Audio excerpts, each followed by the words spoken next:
Bonjour et bienvenue. En ces débuts de semaine, je vois tout le monde, notamment les plus grands youtubeurs français et américains, extrêmement bullish sur le Bitcoin. Mais est-ce vraiment le cas? C'est ce que nous allons voir dans la vidéo du jour.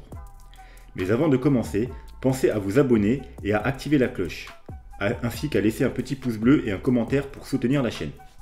D'ailleurs, pour vous motiver un peu, à partir d'aujourd'hui, chaque semaine, je ferai gagner un peu d'argent, en crypto bien sûr, à une personne tirée au sort.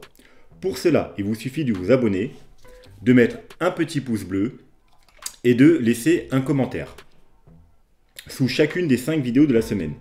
Ensuite, je prendrai une vidéo et je ferai un tirage au sort pour désigner un gagnant. Alors, on va commencer doucement, vu que pour l'instant la chaîne a peu d'abonnés. Donc, on va commencer à 25 $, et plus le nombre d'abonnés augmentera, plus la somme versée sera importante. Laissez-moi une adresse de dépôt avec votre commentaire, si possible une crypto facile à transférer et avec peu de frais, donc évitez l'Ethereum. Litecoin par exemple ou Tezos sont très bien.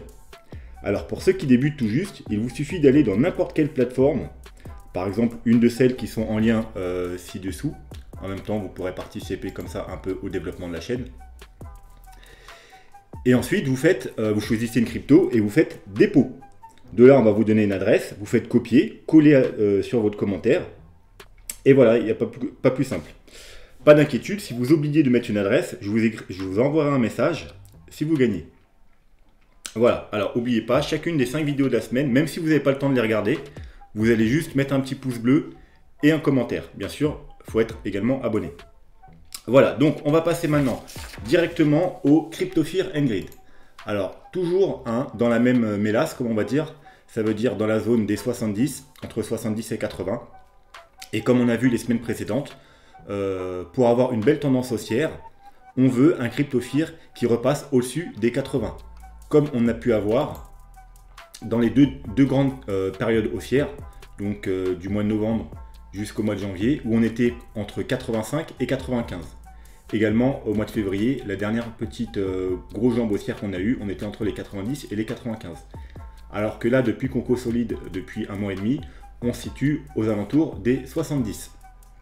Donc ce qu'on veut voir pour confirmer la tendance haussière, c'est un Crypto Fear au-dessus des 80. Pour l'instant, c'est pas encore fait, il n'y a rien qui est confirmé. Donc on reste prudent, on est toujours dans une période de consolidation, que ce soit sur le Bitcoin ou sur le Crypto Fear. Voilà, et comme on l'a vu aussi, si jamais on devait avoir une grosse chute, une grosse baisse du Bitcoin, on rechercherait des achats sur la zone des 40, comme on a eu ici. Les deux derniers bottoms, on a été parti rechercher la zone des 40. Également ici, vous voyez, on a consolidé au-dessus des 40. Et également ici. Donc depuis le début du bull run, à chaque fois, la zone des 40, c'est une zone très importante et une des meilleures zones pour faire des achats. Voilà, on va passer au graphique et on va commencer par jeter un coup d'œil au dollar. Parce que comme vous le savez, normalement, si vous avez suivi les analyses précédentes, ou alors l'analyse sur la fin du bull run. Donc si ce n'est pas fait, je vous invite à aller sous la vidéo. Elle est en lien sous chacune des vidéos. C'est une analyse qui regroupe une dizaine d'indicateurs qui nous indiquent la fin du bull run. Alors, grâce à l'étude de ces divers indicateurs, on pourra déterminer plus ou moins avec précision la fin du bull run. Donc je vous invite, si ce n'est pas déjà fait, à aller regarder cette vidéo. Donc on ne va pas tout répéter, mais en gros pour résumer, le Bitcoin est inversement corrélé au dollar. C'est-à-dire quand le dollar crash, le Bitcoin, lui, il pump, il est en bull run. Et quand le dollar, il pump, le Bitcoin, il crash. Vous voyez, à chaque fois, on retrouve la même chose. Donc notamment le dernier crash du dollar du mois de mars l'année dernière au mois de janvier. Le Bitcoin, lui, a connu un gros bull run du mois de mars jusqu'au mois de janvier. Maintenant, depuis 2-3 semaines, un peu plus même, presque 2 mois, le dollar, il commence à faire un rebond, à peu près comme on a vu ici, vous voyez, sur le même niveau de support. Vous voyez, on avait une tendance baissière avec une trendline que j'ai mis orange, on l'a cassé, rebond, on casse et on monte. Là, on a fait exactement pareil, trendline baissière, rebond sur la zone rouge et on monte. Voilà, donc voilà pourquoi, depuis un mois et demi, le Bitcoin, il ne fait plus de nouveau plus haut, il consolide. Il est sûrement en attente de voir ce que le dollar va donner. Donc, si le dollar il continue à monter, ce serait plutôt bearish pour le Bitcoin, il faudrait s'attendre à une correction. Si le dollar il monte fortement, ça veut dire qu'il casse cette résistance qui est là au-dessus, là, la prochaine grosse résistance, et qui continue à monter, Alors dans ce cas-là, il faudra s'attendre plus qu'à une grosse correction sur le Bitcoin. Ce sera probablement la fin du bull market et on entrera dans le bear market. Si par contre, on recasse la zone là sur laquelle on est en train de s'appuyer, on va zoomer après, et qu'on continue à descendre, on va chercher peut-être une nouvelle fois ce support, eh bien, il faudra s'attendre à une nouvelle jambe haussière sur le Bitcoin. Et si le dollar, carrément, il casse cette grosse zone de support pour continuer à la baisse, alors là, il faudra s'attendre à un très très gros mouvement haussier sur le Bitcoin. Alors, on va juste regarder le dollar d'un peu plus près. On va se mettre en daily.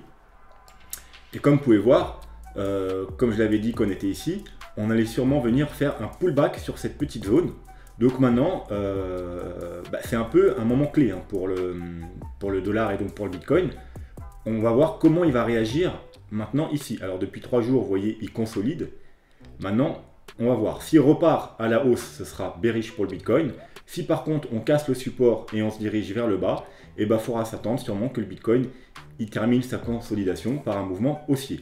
Mais pour l'instant, c'est la même chose que sur le Crypto Fear and Greed. Rien n'est confirmé parce qu'on est pile poil sur le support. Le dollar n'a pas encore pris sa décision s'il allait faire un mouvement baissier ou haussier. Donc, toujours en attente. Maintenant, on va aller juste jeter un œil rapidement. On va se mettre en 4 heures. Au CME futur, donc pour voir les gaps. Ce week-end, donc, on a eu un nouveau gap. Vous voyez, le gap, il est exactement au 58 800 environ. Donc la question se pose, est-ce qu'on va aller combler ce gap? Alors vous voyez, le gap la semaine dernière, on l'a comblé rapidement, mais c'était un gap haussier, c'est-à-dire qu'on avait fait un gap à la baisse et il fallait monter pour le combler. Donc en bull run, en général, tous les gaps haussiers, ils sont comblés. Celui-là, c'est un gap baissier, comme celui-là. Ouais, celui-là, il n'a pas été comblé. Il est au 54 100 $. Donc voilà, est-ce qu'on va aller le combler? Théoriquement, depuis le bull run, il y a beaucoup de gaps haussiers, comme vous pouvez voir. Vous voyez, comme celui-ci, qui n'ont pas été comblés. Donc, on n'ira pas forcément le combler, il faudra juste surveiller. Ça peut être une opportunité d'achat si on vient le combler rapidement vers ces niveaux-là, vers les 58 800. Alors, c'est sur le contrat CME. Sur le Bitcoin, du coup, en général, on est quelques centaines de dollars en dessous. Mais voilà, à surveiller, mais on ne va pas forcément aller le combler. Hein. Comme je vous ai dit, il y a pas mal de gaps qui n'ont pas été comblés lors de ce bull run. Et surtout que le CME, il a de moins en moins de poids, parce qu'au départ, quand il a été créé, le CME, c'était un des seuls contrats futurs sur le Bitcoin. Mais maintenant, on a plein de contrats futurs, on a même des options, on a plein de choses. Donc, il a moins de poids sur la balance. Voilà pourquoi aussi, on comble de moins en moins les gaps. Donc maintenant, on va aller faire un petit tour du côté de nos graphiques, hein, comme d'habitude. Alors, on va se mettre en daily, bien sûr. Premier graphique, le Bitcoin toujours dans son canal haussier. Chaque retest de la trendline du bas, bien évidemment, c'est une bonne zone d'achat. Donc ici, il y avait bien entendu une bonne zone d'achat à faire, c'est ce qu'on avait fait sur la chaîne. Maintenant, si on casse ce gros support, il faudra s'attendre à une forte baisse. Parce que c'est une trendline qui tient depuis le mois d'octobre.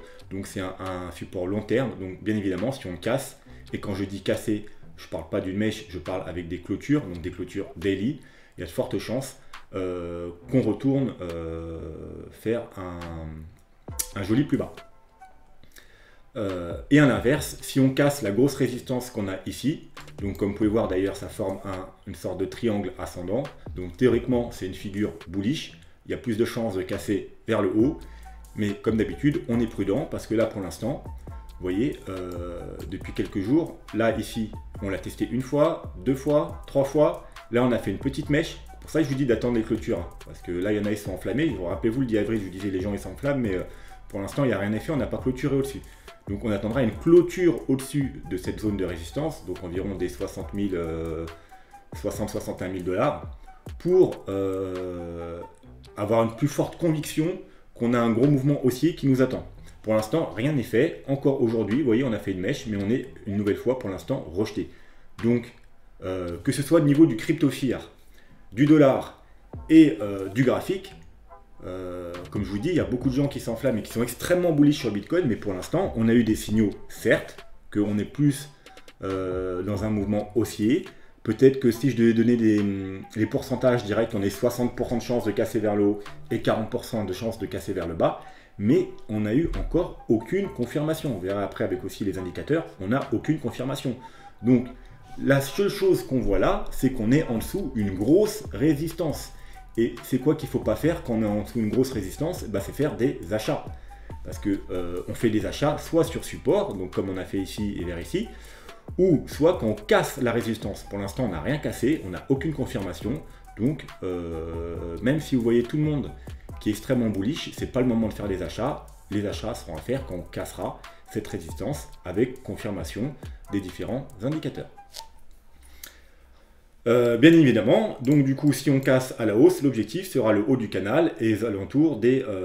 et ben maintenant, on a quand même bien augmenté. Alors, est-ce qu'il est bien positionné? Voilà. Aux alentours, on va dire, des 85 000, 90 000 dollars. Donc, gros objectif haussier. Alors, on va passer au deuxième graphique. Alors, rien de neuf sur ce graphique, hein. Rappelez-vous, on avait un petit canal baissier plus court terme, celui-ci. On l'a cassé à la hausse, on a fait 2 pullbacks dessus. Maintenant, on a repris le mouvement haussier. On est au milieu de nulle part, donc ce graphique ne nous aide pas trop en ce moment. La seule chose qu'il faut regarder sur le graphique, c'est les objectifs. On a un objectif, premier objectif qui est calculé avec la hauteur du canal et un deuxième objectif avec le mât du drapeau, parce que c'est un drapeau haussier, théoriquement. Donc les objectifs sont 66 000 et 76 000 dollars, vous voyez indiqué ici. Et les supports, on a bien entendu le haut du canal et ensuite on aura un support ici vers les 52 000 dollars et un peu plus bas le bas du canal vers les 48 000 dollars. Passons maintenant au graphique suivant. Pareil, on a un nouveau canal haussier, un peu plus court terme que celui qui dure depuis le mois d'octobre, mais un canal haussier intéressant, avec une médiane elle aussi intéressante. Vous voyez là qui fait support, support, support, résistance, résistance. Là on la travaille, encore une fois support. Là dernièrement, on a bloqué ici. Donc voilà, ça nous donne des niveaux à surveiller. Que ce soit la hausse, si on continue la hausse, on aura une résistance ici autour des 66, encore une fois, 67 000 dollars. Et ensuite, le haut du canal, encore une fois, vers les 85 90 000 dollars. Tout dépend le temps qu'on mettra à y aller. Et bien entendu, vers le bas, il pourrait faire encore une fois support, donc vers les 52 000, 53 000 dollars. C'est même plus vers les 53 000, 54 000 dollars maintenant. Plus on avance, plus le support monte. Donc là, on est plus autour des 53 54 000 dollars. Voilà, du coup, on peut passer maintenant au graphique suivant. Alors ça, c'était, rappelez-vous, il faut passer en 4 heures, notre petite épaule, tête-épaule. Rappelez-vous, on a fait des achats ici pour les plus agressifs. Et les plus défensifs, on a dit d'attendre qu'on casse ici, mais bien entendu avec une clôture journalière. Ce qui n'est pas encore fait. C'est pour ça que je vous ai dit, tant qu'on ne casse pas ce niveau-là, d'un point de vue journalier, rien n'est encore fait. Alors bien entendu, si on casse ce niveau-là, l'objectif de cette figure, donc on prend le haut, la longueur de la tête, on la reporte au point de cassure, et ça nous donne un objectif de 70 000 dollars.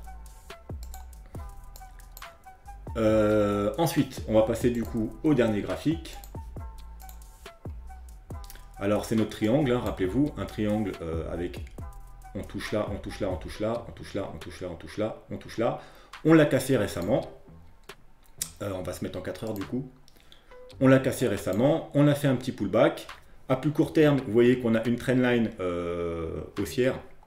Alors, elle n'a pas trop d'importance parce que c'est vraiment une trendline court terme. Hein. C'est une trendline qui a à peu près une semaine. Donc là, aujourd'hui, on est en train de la recasser. On l'a testé à maintes reprises, comme vous pouvez voir. Ici, ici, ici, ici. Hop, une petite mèche, on remonte vite, mais là, on est en train de la recasser. Donc, effectivement, à court terme, si on repasse au-dessus, ce sera plutôt bullish. Mais comme je vous dis, elle n'a pas non plus une grande signification, vu que c'est une trendline très court terme. Ce qu'on peut voir aussi, bien entendu, c'est peut-être, pourquoi pas, un nouveau pullback sur le haut du triangle, donc aux alentours des 58 000 dollars. Ça viendrait potentiellement également combler le gap qu'on a fait, ce que je vous ai montré précédemment sur le CME. Donc pourquoi pas, c'est peut-être un scénario envisagé. Après, beaucoup de monde s'attend à ce qu'on vienne combler le gap et retester donc ce serait peut-être un peu trop beau de venir pile poil s'appuyer sur le triangle, combler le gap et repartir à la hausse. C'est peut-être un scénario trop facile. Ensuite, on a le bas du triangle, mais vous voyez qui est quasiment maintenant, vu qu'on est à l'apex du triangle, au même niveau, donc toujours autour des 58 000 $. Et bien évidemment, si on casse le bas du triangle, il faudra s'attendre à une chute assez importante. Donc on peut mettre un objectif, pareil, on prend la hauteur du triangle, on le met à la cassure, ça nous donne environ les 41 000 $, qui se trouve être le dernier gros sommet qu'on avait fait au mois de janvier. Vous voyez, donc ça fera un retest, vous voyez, on fait une résistance, on casse, on vient faire un gros pullback ici, pourquoi pas. Et à la hausse, inversement, est-ce qu'on a, voilà, on a mis les objectifs, pareil, le haut du triangle, on reporte à la cassure, et ça nous donne les 74-75 000 $. Donc vous voyez, on a plusieurs objectifs à la hausse, on a environ les 66-67 000 $, les 70 000, les 74-75 000 $, et pour finir, alors là, bien entendu, c'est plus vague, mais c'est entre les 80 et 90 000 $. Donc on a quand même pas mal d'objectifs aussi entre les 70 et 90 000 $. Bien entendu, pour l'instant, encore une fois, rien n'est confirmé. C'est pour ça qu'on va aller faire un tour au niveau des indicateurs. Et pour commencer, on va aller voir du côté du weekly. Alors déjà, on va voir le NVT. Rappelez-vous, le NVT, c'est un des indicateurs que j'ai donné justement dans l'analyse sur la fin du bull market. Voir s'il faut s'inquiéter ou pas. Hop, il se trouve être ici. Alors je rappelle rapidement, hein, si vous voulez des détails, allez voir la vidéo en question de la fin du bull run. Mais globalement, vous voyez, quand on est sur un top, on est en général dans le rouge, et dès qu'on passe au bleu, hop, on crash. Un top dans le rouge, on passe au bleu, on crash. Ici, on est sur une zone haute, on passe dans le bleu, on crash. Dernier bull run, rouge, bleu, on crash. Alors là, il n'y a pas de plus de... Alors je pourrais changer de graphique pour avoir plus d'historique, mais vous verrez que c'est pareil. Non, pas plus d'historique ici. Peut-être celui-là. Voilà, vous voyez que c'était pareil ici, bull run, top du bull run, hop, zone rouge, bleu, on crash. Donc voilà, donc ce qu'on veut pas, c'est que ça repasse dans le bleu, parce que potentiellement ça nous indiquerait soit la fin du bull run, ou au moins une grosse, très grosse correction. Donc pour l'instant, c'est encore rouge, pour l'instant tout va bien. Donc voilà, à surveiller, on jettera un coup d'œil lundi prochain.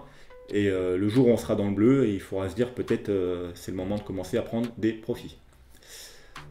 Maintenant, on va rester en weekly et on va aller jeter un œil aux moyennes mobiles. Alors, comme vous savez, en weekly, il y a une moyenne mobile qui nous intéresse. En bull market, en bear market c'est autre chose, mais en bull market, il n'y a qu'une moyenne mobile qui nous intéresse. C'est le EMA 21. Pourquoi? Parce que vous pouvez voir comme dans les précédents bull run. En général, on la casse au début du bull run et ensuite on vient faire des pullbacks dessus régulièrement, mais en aucun cas on la casse. Donc ça nous indique deux choses.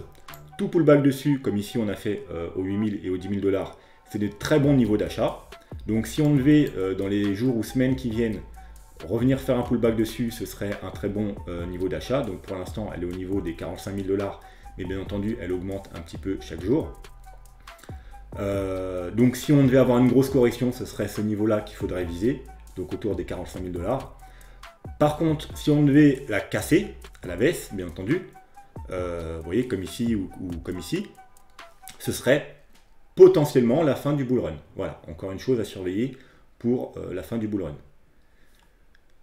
Donc pour l'instant, on est bien au-dessus. Voilà, il faut juste surveiller. Si on fait un pullback dessus, on peut tenter des achats. Si on la casse, il faut commencer à s'inquiéter. Ensuite, je voulais aussi vous montrer en weekly ce qui se passe du côté du MACD et du stock RSI. Alors, commençons par, on va dire, le côté légèrement négatif. Le MACD, vous voyez, il perd en force. Normal, on consolide. Donc ça, c'est pas trop grave encore. Mais vous voyez, là, il commence à, voilà, s'arrondir. Alors, tant qu'on n'a pas croisé, comme ici et comme ici, rien n'est grave. Mais si on commence à croiser, bah, vous voyez, ici, c'était la fin du bull run des 14 000 $. Ici, c'était la fin du bull run des 20 000 $. Vous voyez, on a croisé pendant tout le bull run.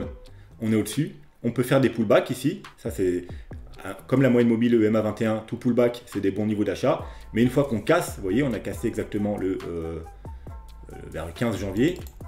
Bon, bah voilà, hein, le 15 janvier, hop, à peu près ici, vous voyez. bah, c'était la fin du bull run. Donc ça voulait dire, attention, vaut mieux sortir du marché.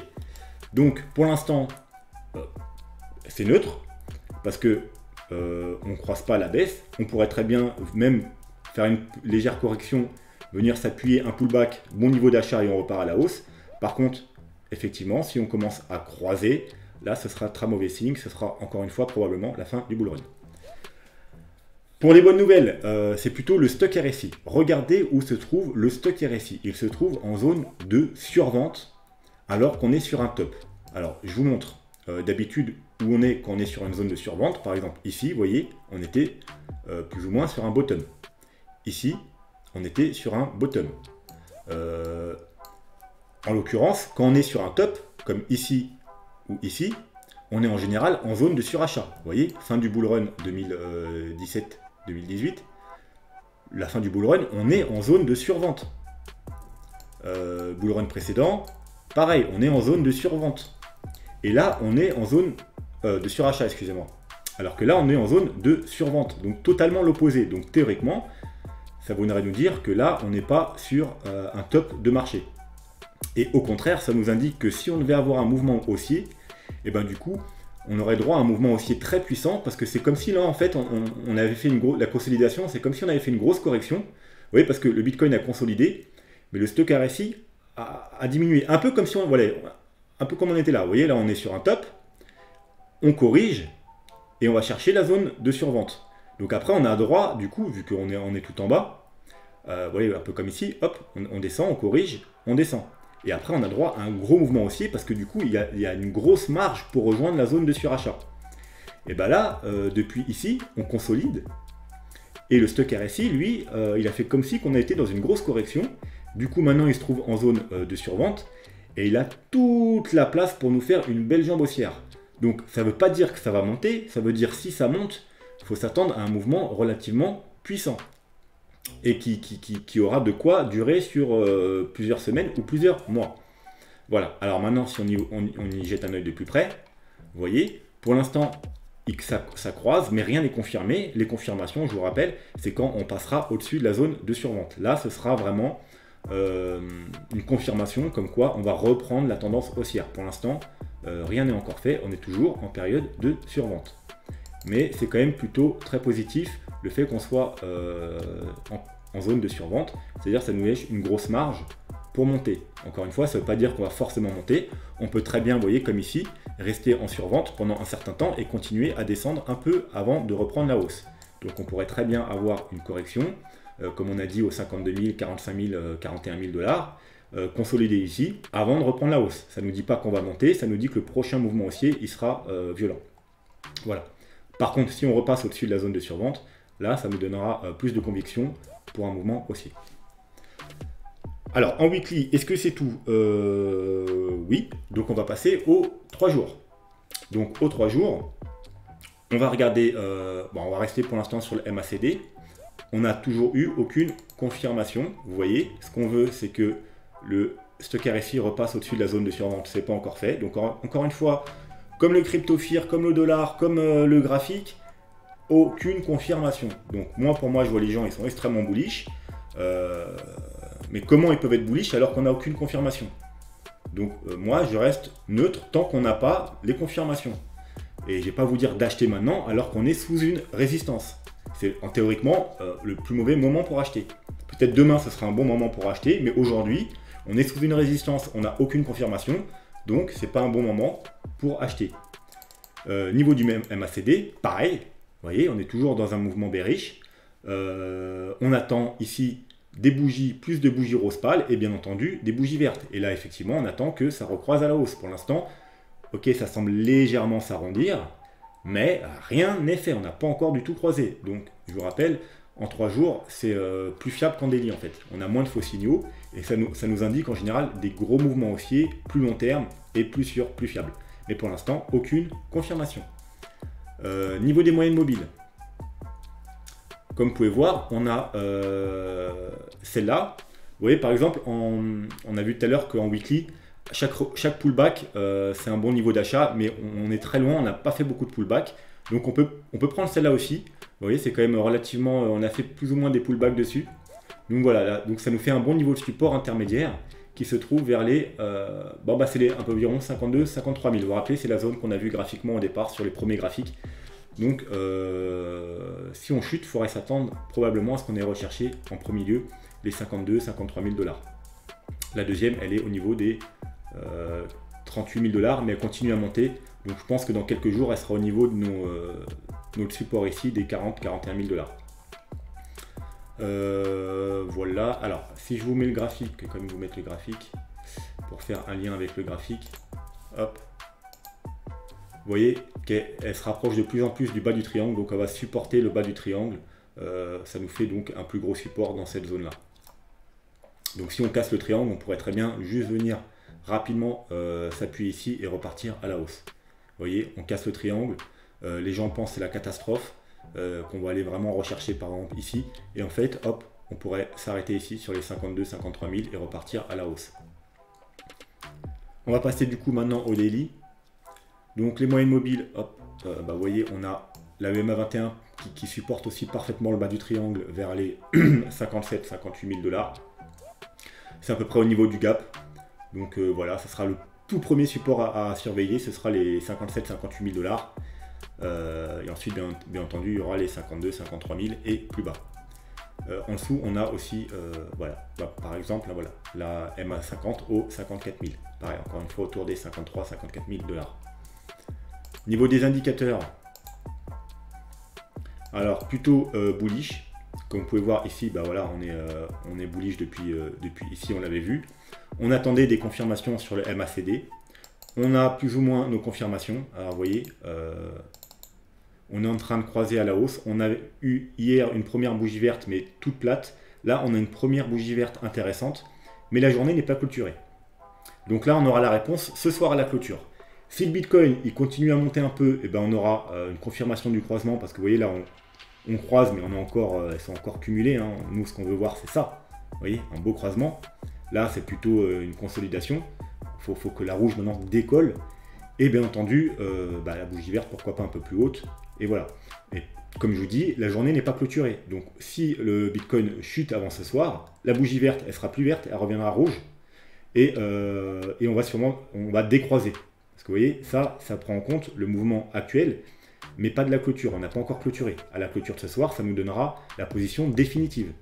Donc pour l'instant, rien n'est fait. Il faudra surveiller attentivement la clôture de ce soir. Mais pour l'instant, l'état actuel des choses, c'est plutôt bullish. En daily, on va aller rapidement les autres indicateurs. On va voir ce que ça nous donne sur Ichimoku. Comme vous pouvez voir, on a la petite Tenkan, donc c'est la plus faible des moyennes mobiles d'Ichimoku, qui supporte le haut du triangle, donc pas mal. Et la Kijun juste en dessous le bas du triangle, autour des 56 000 $. Donc ça nous fait deux bons niveaux de support avec le nuage juste en dessous. Mais théoriquement, en général, si on casse les deux là, on va sûrement... c'est rare que le haut du nuage il fait support. En général, on transperce le nuage. Et il se passe quoi quand on transperce le nuage? En général, c'est comme un aimant, ça nous attire vers le bas. Voilà, donc autour des 47 000, enfin, ça dépendra combien on met de temps pour y aller, donc entre les 47 000 et les 50 000 $ dans cette zone-là. Et pour ça, il faut transpercer le nuage. Pour l'instant, on en est encore un peu loin. On va voir niveau... qu'est-ce que j'avais noté comme indicateur qu'il fallait regarder en daily? Le super trend, ça fait longtemps qu'on n'a pas vu le super trend. Alors super trend, vous voyez, hein, on était bullish depuis ici. Et pour l'instant, c'est toujours bullish parce qu'on est toujours au-dessus de la zone verte. Et ça nous fait un support. Hein. Tout pullback sur le super trend, en général, c'est des bons niveaux d'achat. Vous voyez, comme ici. Vous voyez, là, on casse le super trend. Bon niveau d'achat, bon niveau d'achat.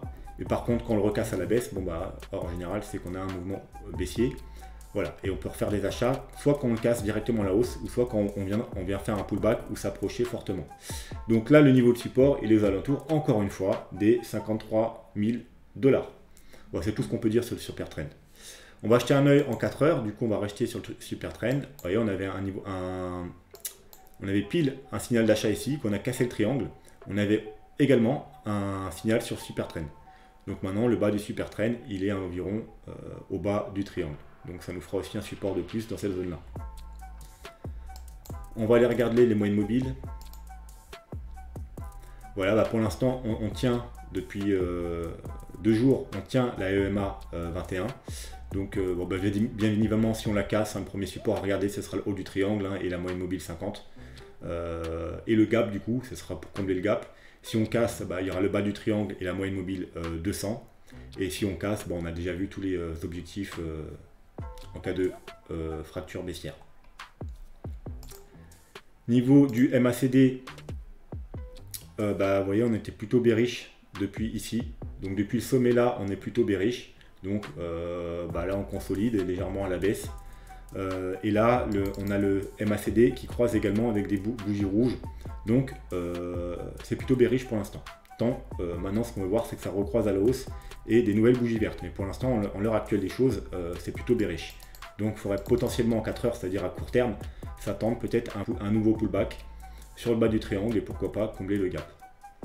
Voilà, sauf si on commence à voir que la tendance change, parce que la bougie, encore une fois, même si en 4 heures, elle n'est pas encore clôturée, elle va clôturer peut-être que dans 3 heures. Donc voilà. Et puis voilà, à court terme, on a vu que ce serait bien de repasser au-dessus de cette trendline jaune. Je pense qu'on va s'arrêter là pour l'analyse aujourd'hui. Donc, qu'est-ce qu'on a pu voir pour résumer? On a pu voir que, effectivement, on a des signaux plutôt bullish, des figures plutôt bullish qui se dessinent, mais on n'a strictement aucune confirmation.